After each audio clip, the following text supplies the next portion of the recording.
السلام علیکم ورحمۃ اللہ وبرکاتہ۔ آج میں چند گزارشات آپ سے کرنا چاہتا ہوں۔ اس وقت جب کہ ہمارا ملک اور ہمارا صوبہ ایک خاص کیفیت سے گزر رہا ہے، ایک خاص صورتحال ہے جو ہم سب کو فکر مند کیے ہوئے ہے۔ یہ صورتحال بدلنی چاہیے۔ سب سے پہلی بات، ہمارے ملک اور ہمارے پردیش کے حکمرانوں سے کہنا چاہتا ہوں، پچھلے کچھ وقت سے جس طرح کا ماحول بنایا جا رہا ہے، انیائے، اتیاچار، موب لنچنگ، ڈر کا ماحول، خوف کا ماحول، اور جس طرح کے فیصلے کیے جا رہے ہیں، قانون موجود ہے، قانون کی پالنا نہیں ہے، قانون کا راج نہیں ہے، من مرضی کا راج ہے، عدالتیں موجود ہیں، عدالتوں کے فیصلوں کا انتظار نہیں ہے، ملزم الزام ہے لیکن الزام کو ثابت کرنے کا موقع نہیں ہے، فوری طور پر مجرم قرار دے کر کے اس کو سزا دینے کی کوشش کی جا رہی ہے۔ کیا ہو رہا ہے یہ؟ کیا آپ یہ سمجھتے ہیں کہ جس رخ پر آپ دیش کو لے جانا چاہ رہے ہیں اور جو رخ آپ نے اختیار کیا ہوا ہے، کیا آپ یہ سمجھتے ہیں کہ یہ دیش میں اس سے دیش میں خوشگواری آئے گی، دیش ترقی کرے گا؟ نہیں کرے گا۔ ایسے ماحول میں دیش ترقی نہیں کرتا۔ بھے کے واتاورن میں دیش کی ترقی رک جاتی ہے۔ میں آپ سے اپیل کرتا ہوں، دستور موجود ہے، دستور میں دی ہوئی آزادیاں موجود ہیں، عدالتیں موجود ہیں، اس کا احترام کریے۔ عدالتوں کے فیصلوں کا اور ہمارے ہی بنائے ہوئے قوانین کی خلاف ورزی کرنا یہ دیش سے محبت نہیں ہے۔ اپنی پالیسیز پر غور کیجیے اور اس ظلم و زیادتی کو آپ جتنا جلدی ممکن ہو اس کو روکیے۔ اور یاد رکھیے، کوئی یہ نہیں کہہ سکتا کہ وہ ہمیشہ اقتدار میں رہے گا۔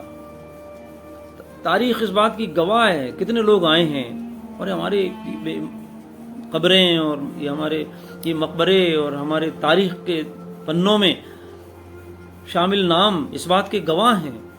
کتنے لوگ آئے اور اپنا کردار ادا کیا، اپنا رول ادا کیا اور چلے گئے، تاریخ میں ان کے نام یہاں شامل ہیں۔ آج کوئی ہمیشہ نہیں رہتا۔ آپ بھی اس بات کی یاد رکھتے ہوئے کچھ اچھا کرنے کی کوشش کیجیے۔ اور یہ بات یاد رکھنے کی ہے، عمارتیں، اگر کوئی عمارت ٹوٹتی ہے، کوئی آستھا کا کیندر ٹوٹتا ہے تو وہ آستھا کا کیندر تو پھر بن جائے گا، لیکن جو دلوں کو توڑنے کا کام کر رہے ہیں، وہ دلوں کو جوڑنا بڑا مشکل ہوتا ہے۔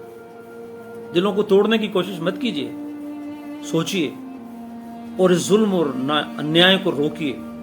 دوسری بات، میں دیش کے تمام انصاف پسند لوگوں سے، نیائے پریہ لوگوں سے، سب لوگوں سے اپیل کرتا ہوں، حق بات کہو، قوت اظہار نہ بیچو۔ چپ رہنا تو ہے ظلم کی تائید میں شامل۔ حق بات کہو، قوت اظہار نہ بیچو۔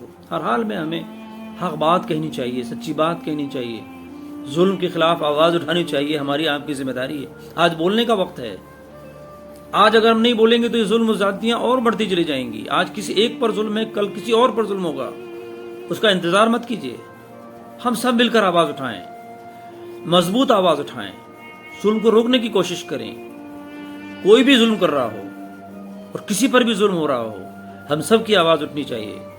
ہمیں اپنی ذمہ داری کو ادا کرنے کے لیے آگے آنا چاہیے۔ اور تیسری بات، ان تمام لوگوں سے، چاہے کوئی بھی ہو جس پر ظلم ہو رہا ہے، کوئی بھی اب کسی بھی برادری سے تعلق رکھتا ہے، کسی بھی دھرم اور سمپردائے سے تعلق رکھتا ہے، اور خاص طور پر مسلمانوں سے میں کہنا چاہتا ہوں، بے شک ہم انصاف قائم کرنا چاہتے ہیں، بے شک ہم ظلم کا خاتمہ کرنا چاہتے ہیں، بے شک ہم امن چاہتے ہیں، امن پسند ہیں، ہم دیش اور دیش میں بسنے والے انسانوں سے محبت کرتے ہیں۔ ہم نے ہمیشہ محبت کا ثبوت دیا ہے۔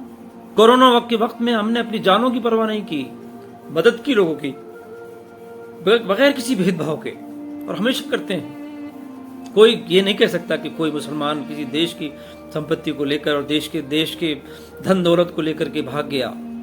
دیش سے محبت کرتے ہیں، ہمیشہ محبت کی ہے اور ہمیشہ محبت کرتے رہیں گے، لیکن اس کا مطلب یہ نہیں ہے کہ ہم امن چاہتے ہیں تو ہم خاموش رہیں۔